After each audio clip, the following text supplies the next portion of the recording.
मैं मैया के पास गया तो परीक्षित महाराज आज परशुराम जी समझा रहे हैं, लक्ष्मण कई वर्षों से मेरी मैया ने मुझे नहीं देखा। और परीक्षित महाराज किसी मैया का बेटा जब नौकरी करके आता है तो मैया पूछती, बेटा क्या इतने दुबरा क्यों गए हो? महाराज कई वर्षें व्यतीत हो गई हैं, मेरी मैया रेणुका ने मुझे नहीं देखा। और जैसे मैं फरसा लेकर के चला, मेरी मैया ने लेपना बंद कर दिया और मुझसे मिलने को भागी। और जैसे भागी तो मैया को क्या मालूम था, मैया ने हमको जब देखा मिलने को मैया आई है।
लक्ष्मण जैसे मैंने फंसा था ना, मेरी मैया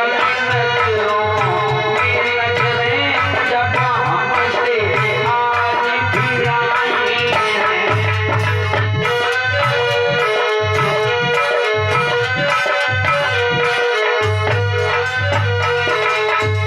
मेरी मैया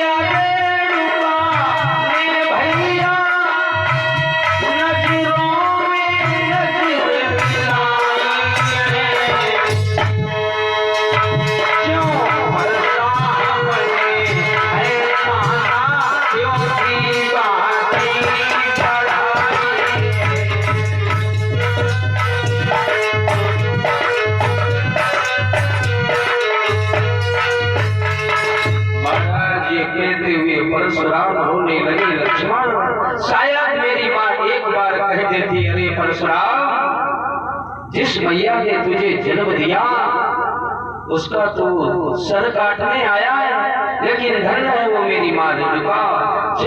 जैसे मैंने फरसा था ना, मैया ने गर्दन और आगे बढ़ा दी। मैंने मैया का सर काटा, काट के पिता के पास पहुंचा। पिताजी ने देखा और हमसे पुनः कहा, अरे परशुराम जाओ, तुम्हारे 4 भाइयों ने भी मेरा कहना नहीं माना था, उनका भी शीश काटा। परशुराम सोचने लगे अब तो युद्ध हो जाएगा, मेरे 4 भैया हमारे समान बलवान थे, लेकिन मैं एक हाथ में मैया का सर लेकर के जैसे फरसा लेकर के भाइयों के सामने गया तो हमारे 4 भाई मैया को इतना चाहते थे, जैसा मैया का कटा शीश देखा, हाँ माता कह करके बेहोश होकर के गिर गए। महाराज उनका शरीर चेतनाहीन हो गया। मैंने कहा तो काम बन गया, झगड़ा भी नहीं करना पड़ेगा। मैंने 4 भाइयों का सर काटा। काट के पिता के पास पहुंचा। पिता ने कहा बेटा धन है, वरदान मांग लो। हमने कहा पिताजी देना चाहते हो तो एक ही वरदान दे दो, मैया भी जीवित हो जाए और हमारे 4 भाई भी जीवित हो जाए। तो लक्ष्मण अगर मैंने मैया का सर काटा, भाइयों का सर काटा तो जीवित भी किया, लेकिन तू मेरे हाथों मारा गया तो तुझे कोई बचाने वाला नहीं है। लक्ष्मण ने कहा गुरुदेव ज्यादा सुखा संपादि कभी दुख का कारण बन जाता है।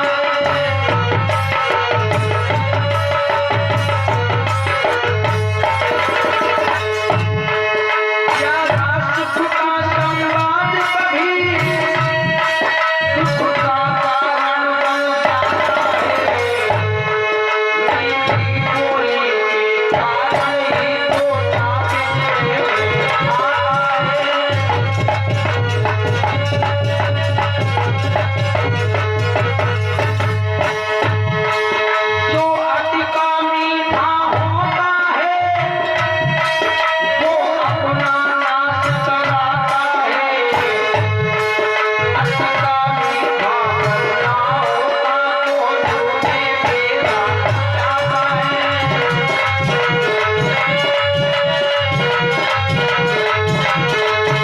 लक्ष्मण ने कहा गुरुदेव आप ब्राह्मण होकर के माना तुम पहले क्षत्रिय थे, पहले हमारे यहाँ जाति प्रथा नहीं थी। अगर कोई क्षत्रिय वेदों का अध्ययन कर लेता था, ज्ञान देने लगता था, वो ब्राह्मण कहलाता था। जैसे परशुराम जन्म क्षत्रिय वंश में हुआ, ये आयु शतायु के वंश के हैं। आयु शतायु रथ विजय जय ये जो पुरवा की 5 बेटा हुए। आयु से आयु के वंश में चंद्रवंश के जितने क्षत्रिय हुए चंद्रवंशी क्षत्रिय कहलाए और सुतायु के वंश में ये परशुराम हुए। जन्म से तो क्षत्रिय थे लेकिन कर्म से ब्राह्मण हो गए। परीक्षित महाराज तो लक्ष्मण कहने लगे गुरुदेव अगर तुम ब्राह्मण के समान आते तो हम आपके चरणों की वंदना करते, लेकिन आप तो क्षत्रिय के समान आए। एक क्षत्रिय दूसरे क्षत्रिय को ललकारे तो उसके क्षत्रित्व को कायरता लगती है। महाराज आज इसी समय वशिष्ठ मुनि आ जाते हैं, विश्वामित्र जी आ जाते हैं और विश्वामित्र जी सब जाते हैं किनको परशुराम जी। हे परशुराम ये जो भगवान श्री राम है ये राम नहीं है, भगवान विष्णु की अंशासेन है। भगवान का इस धरा राम पर अवतार हुआ है दुष्टों का संहार करने के लिए। परीक्षित जी और परशुराम जी तो पहले से जानते थे, लेकिन कुछ लोग कहेंगे कि देखो परशुराम भगवान को जान नहीं पाए, भगवान को जान नहीं पाए। लेकिन महाराज परशुराम जी तो पहले ही जानते कि भगवान का अवतार हो चुका है, लेकिन प्रमाण कुछ तो समाज को देना था।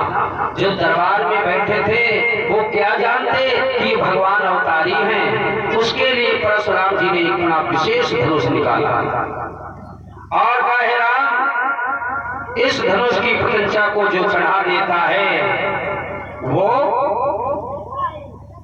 भगवान का अंशासेन कहलाता है। मैं जान जाऊंगा ये विशेष धनुष है, इसकी प्रशंसा को आप चढ़ाओगे तो मैं समझ जाऊंगा विष्णु की अवतारी है। और महाराज उसी समय